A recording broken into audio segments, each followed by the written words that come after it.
Baik, terima kasih Bapak Ibu sekalian. Pembicara kita kedua adalah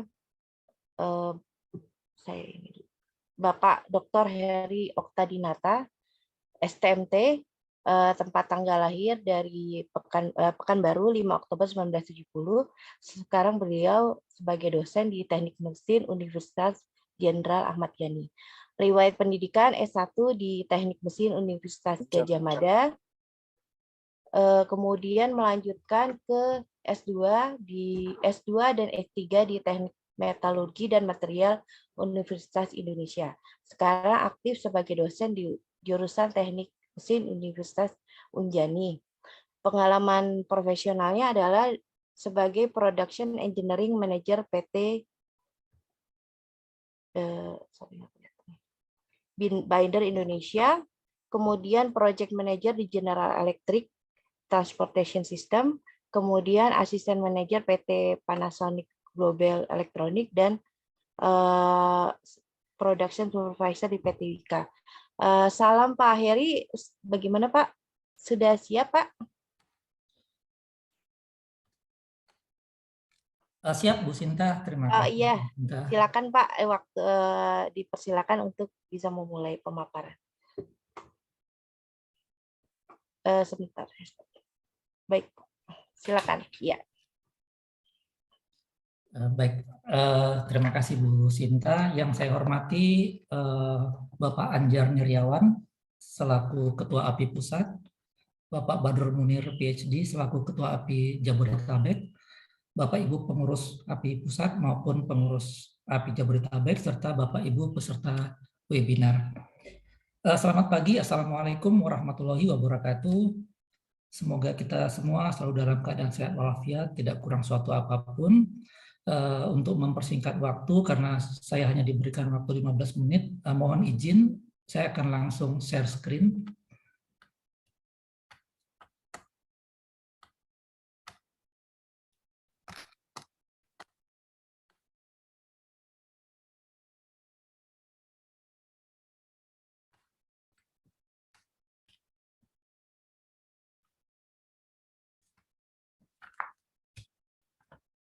Oke, baik. Di sini topik yang ingin kami sampaikan adalah pengukuran tegangan sisa dengan metode difraksi neutron pada sambungan las baja high strength steel SM570 TMC. Tadi sudah disampaikan cukup jelas oleh Prof. Triyono tentang tegangan sisa. Jadi ini saya hanya sedikit meng-highlight saja, yaitu bahwa tegangan sisa ini merupakan tegangan yang terdapat pada satu komponen meskipun tidak ada gaya eksternal yang bekerja pada komponen tersebut. Nah, ini tegangan sisa ini berkembang akibat adanya perubahan volume yang tidak uniform di dalam komponen logam. Tadi juga sudah dijelaskan bahwa perubahan ini bisa terjadi akibat beberapa proses, baik itu proses permesinan, perlakuan panas, pengecoran, welding, dan sebagainya. Untuk memudahkan pemahaman tentang material, tentang internal stress ini, di sini ada 3 batang logam ya pada gambar ini terhubung dengan rigid block di atas dan di bawah. Ketiga batangan logam ini identik, dan jika batangan logam ini diberikan panas ya, maka akan terjadi thermal expansion yang kemudian ini akan ditahan oleh sidebar yang di kiri maupun di kanan. Akibatnya kemudian akan terjadi compressive stress yang dihasilkan di bar yang bagian tengah. Ya. Kemudian jika panas ini dihentikan, ya, maka bagian tengah batang logam ini akan menurun temperaturnya, terjadi pendinginan, maka akan terjadi konstruksi thermal yang akan ditahan oleh sidebar yang di kiri dan kanan. Nah, akibatnya kompresif stres yang ada di logam bagian tengah ini akan drop, akan turun secara cepat dan akan berubah menjadi tensile stress. Dengan analogi yang sama, pada pengelasan, ya, pada logam yang dilas, ya, di sini kampuh las merupakan batangan logam yang di tengah, kemudian sisi kiri dan kanan adalah batangan logam yang ada di kiri dan kanan dengan analogi yang sama. Jika dilakukan proses pengelasan, maka ekspansi dan kontraksi dari weld metal ini akan ditahan oleh bagian logam yang di kiri dan kanan, yaitu bagian di base metalnya. Ya. Nah, akibatnya setelah pendinginan menuju ke temperatur ruang, maka akan terjadi residual stress, ya, berupa tensile, ya, residual stress, atau disebut juga dengan residual tensile stress yang terdapat di weld metal. Ya. Nah, tegangan yang timbulkan pada material yang mengalami pengelasan ini terutama disebabkan oleh kontraksi dari logam cair yang membeku. Ya. Ya. Nah, efek utama dari tegangan sisa ini bisa terlihat dari terjadinya distorsi maupun bisa juga terjadi kegagalan prematur di daerah lasan.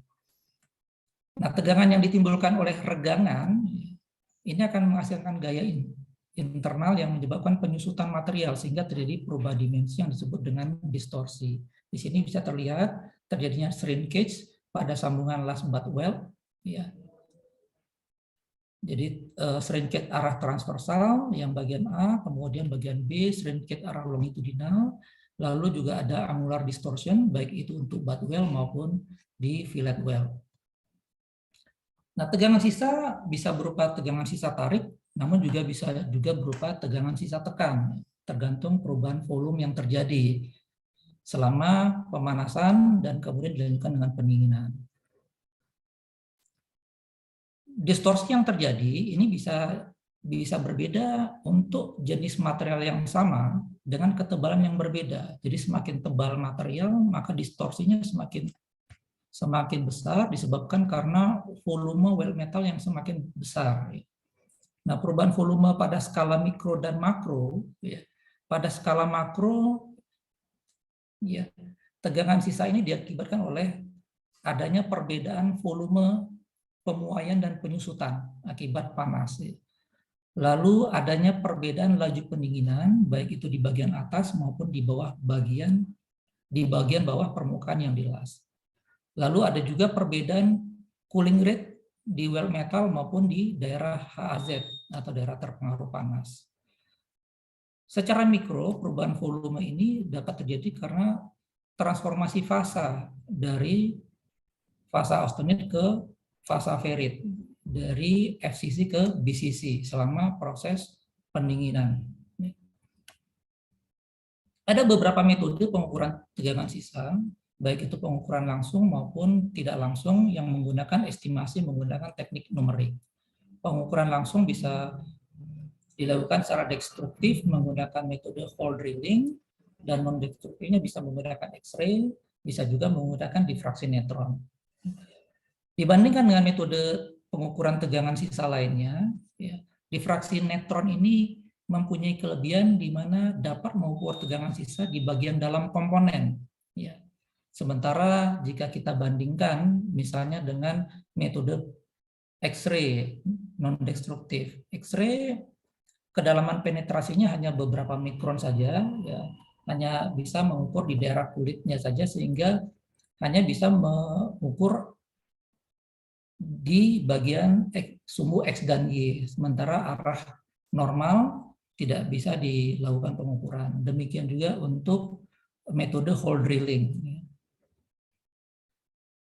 Nah, tegangan sisa ini sangat perlu diketahui dan dipahami karena dampak yang ditimbulkan oleh tegangan sisa ini bisa menginisiasi terjadinya stress corrosion cracking, ya, kemudian cyclic fatigue, dan sebagainya. Dari beberapa penelitian menunjukkan bahwa fatigue crack umumnya dimulai di daerah sekitar lasan. Nah, tegangan sisa khususnya yang berkembang di zona pengelasan adalah tegangan termal, ya, yang disebabkan oleh perubahan fasa dari austenit ke ferrit, struktur kristal dari FCC ke BCC, ya, sehingga menyebabkan terjadinya regangan. Ya.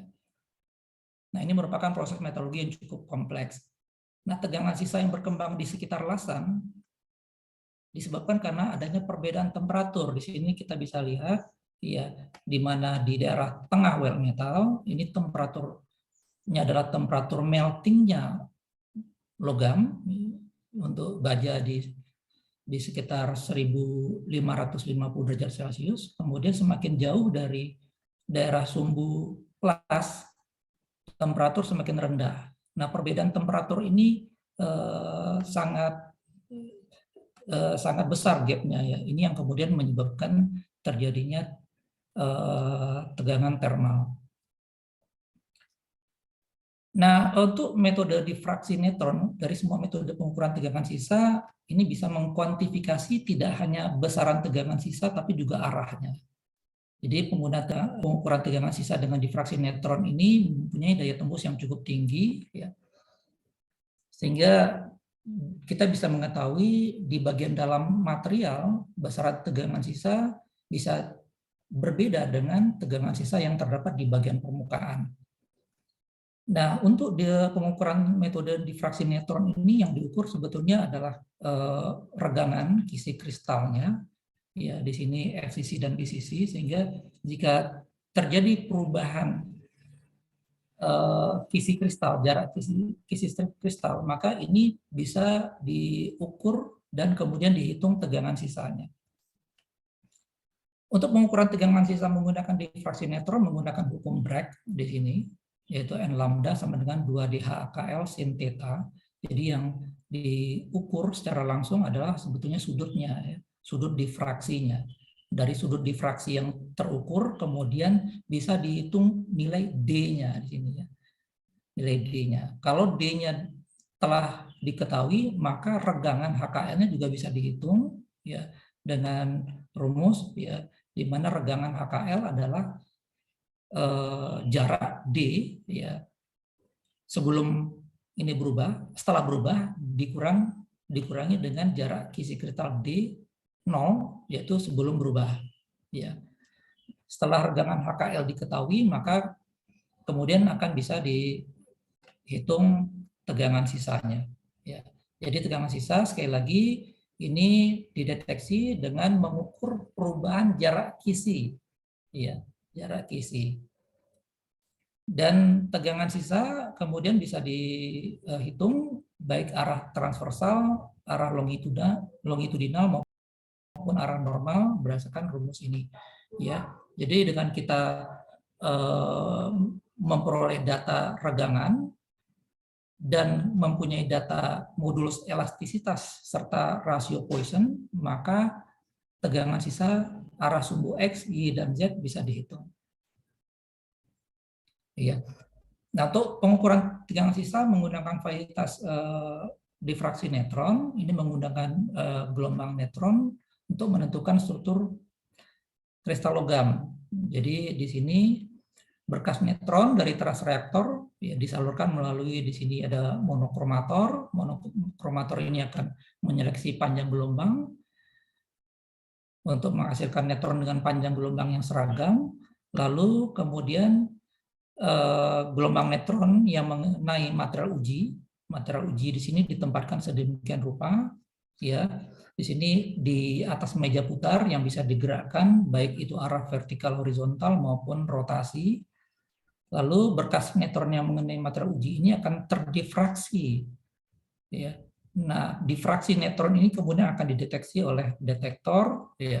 Sudut detektor ini diukur dari posisi lengan detektor, ya, dengan perpanjangan sumbu berkas neutron di sini 2 theta, ya.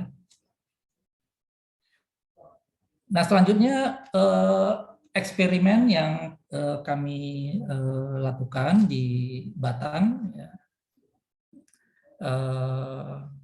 untuk pengukuran tegangan sisa pada sambungan las baja SM570 TMC. Ini materi ini kami ambil dari hasil eksperimen yang sudah dipublikasikan di tahun 2020 yang lalu. Jadi sebagian dari data yang akan saya sampaikan ini adalah dari hasil eksperimen yang sudah dipublikasikan ini.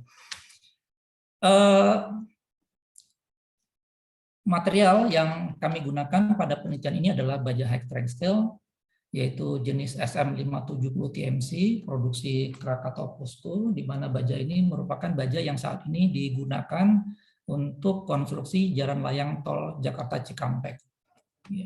Jadi kami menggunakan baja SM570 TMC dengan tebal 16 mm, ya, di mana kemudian dilas dengan sambungan butt weld. Dan kita sebagaimana kita ketahui bahwa pengelasan fusi di sini kami menggunakan pengelasan FCAW. Ya, pengelasan fusi ini akan mengakibatkan terjadinya tegangan sisa sepanjang sambungan las. Ya, dan tegangan sisa ini akan muncul di daerah sekitar lasan, baik itu di daerah HAZ maupun di daerah well metal. Jadi concern dari eksperimen ini adalah untuk mengetahui dan menentukan besar dan arah dari residual stress di sambungan las. Spesimen atau material uji yang digunakan pada eksperimen ini menggunakan sambungan butt weld dengan sudut 60 derajat, tebal material 16 mili, metode pengelasan FCAW, ya, tanpa preheat, ya, dengan jumlah layer 10 layer atau 10 pas termasuk back weld, ya.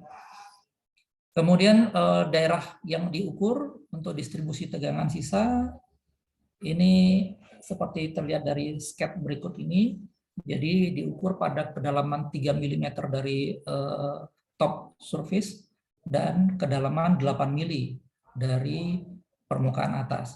Jadi di sini ada 13 titik yang diukur tegangan sisanya dalam 3 arah, baik itu arah normal, longitudinal maupun transversal. Ini adalah daerah yang diukur, ya. Nah, penempatan material uji di meja difraksi neutron yang dapat digerakkan pada ketiga arah sumbu, arah X, Y, Z maupun gerak rotasi. Lalu di sini setelah datanya diperoleh akan bisa dihitung nilai tegangan sisanya. Ya. Di sini yang sebelah kiri arah normal, ya. Yang tengah arah transversal, yang kanan arah longitudinal. Di sini adalah posisi material uji atau sampel las, ya, yang disesuaikan dengan arah tegangan sisa yang akan diukur. Ya. Nah, hasilnya ya dari pengukuran tegangan sisa yang kemudian dituangkan ke grafik, di sini terlihat pada kedalaman 3 mm dari permukaan atas. Ya. Di sini terlihat di daerah well metal dan daerah HAZ, di sini sumbu X menunjukkan jarak dari center line atau jarak dari titik tengah las, ya, jarak 0 mm, 3 mm sampai dengan 6 mm, ya. Kemudian di daerah HAZ dan di daerah base metal. Jadi di sini terlihat pada kedalaman 3 mm, ya, tegangan sisa yang tinggi, ya, itu adalah pada arah longitudinal, ya. Kemudian baru diikuti oleh arah transversal dan arah normal, ya.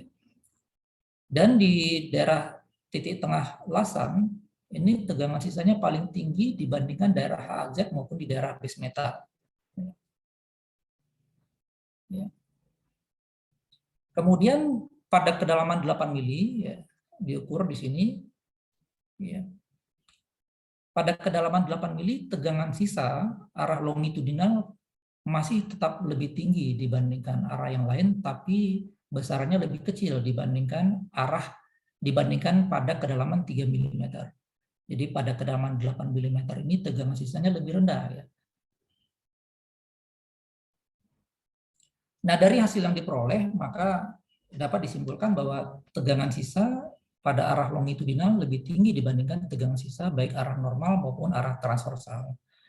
Lalu yang kedua, tegangan sisa longitudinal di daerah dekat permukaan, yaitu di kedalaman 3 mm, lebih tinggi dibandingkan pada kedalaman 8 mm. Hal ini tentu bisa dipahami karena pengelasan ini adalah pengelasan multipass, ya, di mana pada layer yang lebih bawah tentu telah mengalami proses tempering ketika dilakukan proses pengelasan di layer berikutnya. Nah, yang ketiga, tegangan sisa longitudinal maksimum adalah pada area dekat dengan permukaan yang terdapat di wet metal. Ya, demikian yang dapat saya sampaikan untuk webinar ini. Terima kasih, saya kembalikan ke Bu Dr. Sinta.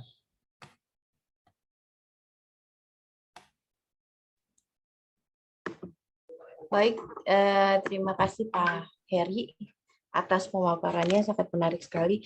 Kita berarti sekarang kita lanjut ke sesi selanjutnya, yaitu diskusi. Untuk kesempatan pertama saya mau kasih kesempatan, mungkin ada yang ingin bertanya langsung. Ini alhamdulillah di kolom chat banyak sekali pertanyaan ya mengenai materi ini.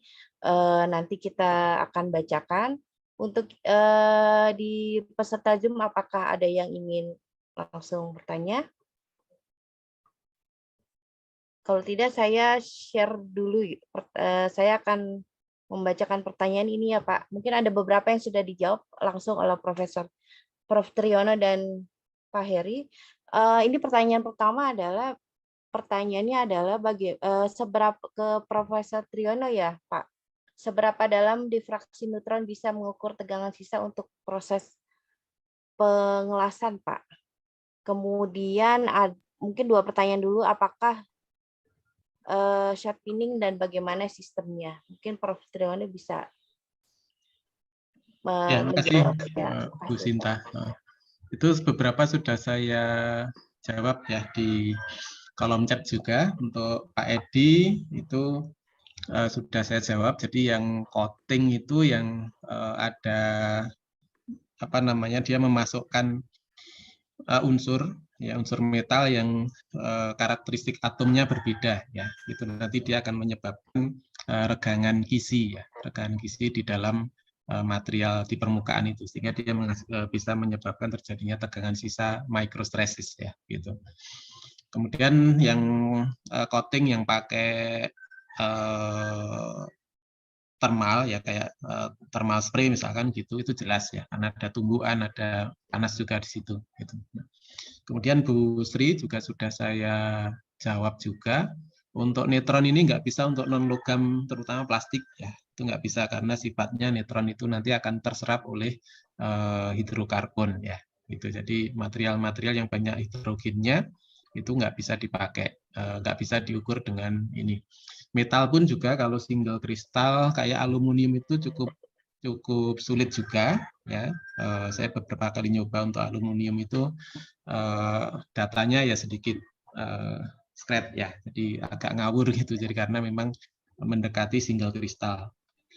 Kemudian Pak Topik, kedalaman berapa itu juga sudah saya jawab. Itu sebenarnya nggak ada batasan ya, nanti tergantung intensitas neutronnya seberapa, kemudian tabelnya juga kan nanti untuk handle sampelnya itu yang jadi masalah ya. Itu besar pun nggak masalah, saya juga bisa ngukur, bahkan yang dari teman-teman itu juga ada yang tebal-tebal dan besar-besar pun bisa di sampelnya itu ya, pernah kita lakukan juga. Kemudian Bu Putri juga sudah saya jawab, cara menentukan arahnya tadi sudah ada, mohon dibaca di kolom chat. Kemudian semi solid, contohnya friction stir welding, itu juga tentu saja itu akan menghasilkan tegangan sisa ya gitu. Kemudian Pak Khairul Rizal, shot pinning itu ada pasir gitu ya Pak Khairul, ada pasir, bentuknya pasir itu macam-macam ukuran dan sebagainya, kemudian nanti dipakai kompresor atau pakai diberi tekanan, kemudian ditabrakkan di permukaan ya, di permukaan itu namanya shot pinning. Nanti parameternya juga banyak di situ. Kemudian batasan tegangan sisa ya. Batasan tegangan sisa itu kalau di dalam kriterianya itu adalah yang dianggap selama ada tegangan gitu, tegangan yang terukur, maka itu namanya ya tegangan sisa gitu ya. Jadi melebihi yang angkanya tidak nol ya, bisa negatif, bisa positif ya. Artinya bisa kompresif dan bisa juga tensile gitu. Kemudian Mungkin Andri Dwi ya. Apakah alat itu portable? Yang ada di Batan itu nggak portable karena neutron itu penghasilnya dari reaktor nuklir ya. Tapi mungkin ini ada yang teman dari Komatsu ya. Komatsu itu punya alat yang relatif baru juga. Beliau punya alat yang portable yang bisa digunakan untuk dibawa ke lapangan ya. Selain X-ray ya. Tapi tadi sudah dijelaskan Pak Heri, X-ray itu kelemahannya hanya surface saja, nggak bisa masuk ke dalam subsurface ya. Gitu. Kemudian Maulana Aziz, tingkat akurasi software dan eksperimen ya. Itu saya pernah uji di UiTM ya. Itu memang ketika kita melakukan simulasi tegangan sisa itu ya sebaiknya bisa lihat eksperimentalnya gitu. Karena ada pertanyaan fundamental yang ini ternyata orang simulasi itu nggak tahu tadi arah misalkan gitu, dia bisa membuat warna-warni gitu, di titik ini warnanya sekian besarnya segitu ya. Artinya memang teman-teman simulasi kalau bisa juga bisa melihat eksperimental. Kemudian akurasinya tentu saja metode yang dipakai kalau kita pakai softwarenya user yang tinggal masukkan data ya, itu saya juga khawatir ya kalau nanti tidak dibarengi dengan pemahaman yang betul terhadap sistem mekaniknya, itu juga bahaya juga gitu ya. Jadi pengalaman beberapa kasus itu seperti itu. Jadi mohon juga teman-teman yang bermain-main di simulasi juga bisa mungkin bisa belajar tentang eksperimentalnya gitu. Kemudian Pak Dharma, tentu saja nggih Pak, itu untuk parameter lasnya akan mempengaruhi ya, akan mempengaruhi terutama itu adalah cooling rate-nya. Nanti kalau heat input kita rubah kan cooling rate-nya akan berubah ya. Jadi di situ nanti akan mempengaruhi tegangan sisa seberapa. Tetapi tentu saja terkait dengan materialnya apa, itu yang tidak bisa kita generalisir. Kalau arusnya sekian, tegangan sisanya sekian, kecepatan ngelasnya sekian, tegangan sisa sekian, itu nggak bisa. Jadi memang harus spesifik per kasus ya, kayak gitu. Kemudian Mas Joseph, ini load step ya. Saya sendiri nggak begitu memahami modeling, tetapi tadi yang saya sampaikan perlu belajar juga ininya tegangan sisa ya, fundamental dari tegangan sisa tadi. Kemudian Mas atau Pak El Fauzi, cara different neutron tadi ya in situ ya. Ya, tadi mungkin kalau yang saya pakai di Batan itu nggak bisa gitu. Tetapi sekali lagi mungkin teman ada Pak Nadib ya kayak ini, Pak dari Komatsu mungkin nanti bisa diberi kesempatan untuk menjelaskan. Beliau sepertinya punya alat itu Pak, karena pernah ketemu saya di ininya Batan juga gitu. Mungkin sementara itu Bu Sinta yang saya catat dari chat, saya tak lihat ke chat lagi gitu.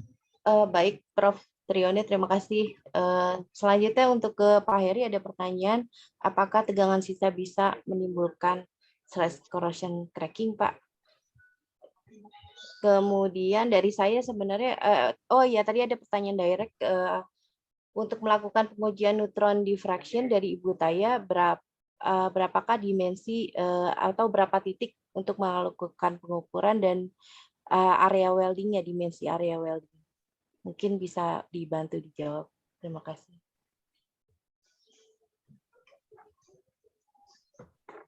Baik, terima kasih Bu Sinta. Tadi pertanyaannya apakah tegangan sisa bisa menyebabkan stress corrosion cracking ya? Nah, stress corrosion cracking itu akan terjadi jika terpenuhinya dua syarat, ya, yaitu pertama korosi, ya, yang kedua ada tegangan. Ya. Nah, jika kemudian tegangan sisa ini terdapat di material, tentunya ini akan berkontribusi mempercepat dari stress corrosion cracking. Ya. Tadi di slide presentasi ada juga saya sudah membahas sedikit menyinggung tentang tegangan sisa ini terhadap stress corrosion cracking. Demikian Bu Sinta. Kemudian untuk pengujian neutron diffraction sendiri Pak, apakah ada ukuran minimal atau dimensi area yang harus disiapkan gitu? Dan berapa titik gitu biasanya?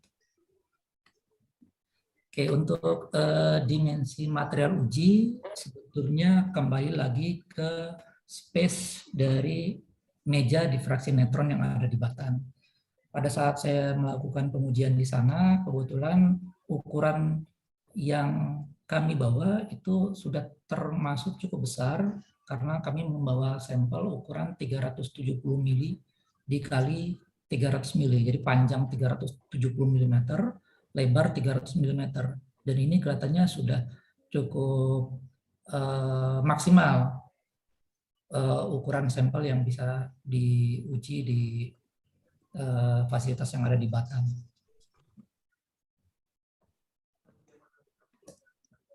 Baik, Pak. Berarti itu tergantung di fasilitasnya aja ya, bukan dari tergantung fasilitas yang tersedia ya. Kemudian ada ya, tergantung dari fasilitas yang tersedia di Batan gitu ya, Pak ya. Kemudian tadi untuk ada pertanyaan Pak dari Pak Nadif Komatsu. Untuk aplikasi pengecoran budget cor paduan setelah proses QT sudah pernah dicoba menggunakan vibrasi melalui check out machine untuk mengurangi tegangan sisa pada saat pendinginan QT. Bagaimana mengukurnya? Apakah ada cara lain yang lebih efektif? Ini siapa yang bisa? Mungkin Prof. Triyono bisa bantu jawab atau Pak Head. Untuk proses setelah proses ini quenching dan temper sepertinya ya Pak ya. Sudah pernah dilakukan pertanyaan dari Pak Nadif. Ya, makasih Bu Sinta. Mungkin ini juga nyambung ke Pak Widayat ya. Jadi memang ada beberapa stress relief itu ada macam-macam. Ada yang menggunakan possibility treatment ya. Itu kalau kita yang di building, kalau PWHT atau possibility treatment itu sebenarnya ke stress relief itu atau namanya proses anil ya. Itu memang tujuannya untuk menghilangkan tegangan sisa. Kemudian ada yang kedua itu ada vibrasi. Sebenarnya gini, tegangan sisa itu sifatnya itu dia akan hilang ya. Memang akan hilang selama dia proses aplikasinya. Jadi sedikit demi sedikit sebenarnya dia akan berkurang juga ya, akan berkurang selama memang tidak ada proses waktu aplikasi ya, tidak ada proses yang menyebabkan dia bertambah ya. Kayak tadi misalkan ada tambahan tegangan yang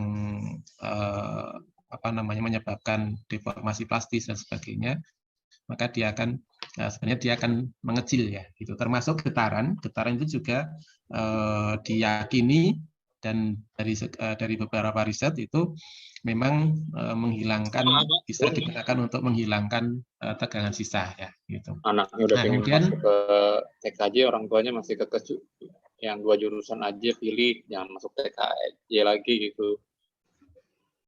Siapa ini? Ya, mohon maaf Pak. Ya, iklan. Kemudian ke Pak Nadib ya, ini Pak Nadib ini juga di Komatsu. Ini menggunakan vibrasi ya. Kemudian ada QT itu maksudnya quenching temper ya. Setelah proses quenching temper ya. Pendinginan, bagaimana mengukurnya? Apakah ada cara lain yang lebih efektif ya? Ya kalau yang kita jelaskan pakai neutron itu memang sifatnya agak rumit ya, agak rumit dan agak ya sulit gitu ya. Tapi tentu saja kalau yang surface itu memang lebih mudah ya. Kalau di surface ada portable yang sudah beredar di pasaran pun bisa kita gunakan. Gitu. Tapi secara prinsip sebenarnya sama. Yang diukur adalah kisinya.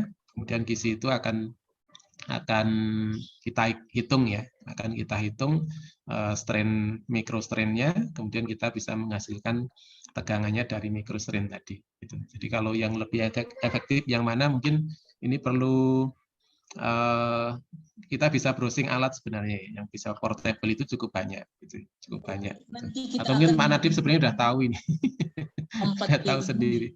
Ini nanti biar beliau yang jelaskan. Dalam aktivitas memfasilitasi. Nah, kira-kira bagaimana? Mohon panitia bantuannya. Iya. Makasih Prof. Triyono. Mungkin ada dari Zoom, peserta Zoom yang ingin bertanya langsung kepada para narasumber. Saya persilakan. Oh, itu ada teman saya tuh, ada guru saya Pak Rifai Muslih sudah menjawab. Ya. Saya Kita Baik, Pak, sekarang di silakan. Batan itu ada X-ray tadi juga yang portable. Makasih Pak Rifai. Kapan kita ketemu Pak Rifai? Bu Sinta Silakan, Pak. Ya. mengenai Baik. seberapa besar maksimum ukuran Iya. benda uji atau benda kerja yang bisa diukur di fasilitas Batan. Ya. Tadi sudah saya sampaikan pada saat kami melakukan eksperimen menggunakan material dengan panjang 370 mili, dan tadi Pak Rifai dari Batan baru saja mengkonfirmasi ya, bahwa space sampel terbesar yang bisa diukur adalah maksimum 400 mili dikali 150 dikali 100. Ya. Baik, baik. Jadi mungkin jika ada rekan-rekan yang mau menggunakan fasilitas difraksi neutron di Batan, ya, dengan pertimbangan ukuran benda kerja ini sudah bisa memperkirakan berapa maksimal ukuran sampel yang bisa diuji di fasilitas difraksi neutron di Batan. Ya, demikian, terima kasih. Baik, Pak Heri, terima kasih. Ini ada pertanyaan lagi dari Pak Danang Cahya. Korelasinya dengan pembatasan input pada proses pengelasan, apakah bisa dihitung? Mungkin ini ya, tegangan sisa ini dengan proses heat input, Pak. Ini Pak Heri bisa jawab, apa bisa Pak Prof. Triyono bisa bantu jawab? Iya. Kalau heat input, jika kita mengatakan heat input pada material, sebetulnya besar kecilnya heat input ini relatif terhadap tebalnya material. Ya, katakanlah misalnya untuk tebal material yang di bawah 1 inch misalnya ya, itu dengan heat input di bawah 2 kJ per milimeter normal ya. Tapi kalau mungkin untuk material yang 2 inch atau 3 inch ya, heat input seperti ini tentu mungkin akan kurang efektif atau kurang ekonomis. Jadi heat input sekali lagi sebetulnya relatif dari material, baik itu tebalnya material maupun jenisnya material ya. Apakah virus atau non virus. Lalu apa kaitannya dengan tegangan sisa misalnya? Heat input pengaruhnya tentu ke cooling rate-nya. Ya, makin besar heat input tentu laju pendinginan atau cooling rate-nya akan semakin lambat ya. Dan sebaliknya, semakin rendah heat input, laju pendinginan akan semakin cepat. Dan laju pendinginan ini tentu akan mempengaruhi tegangan sisa. Ya.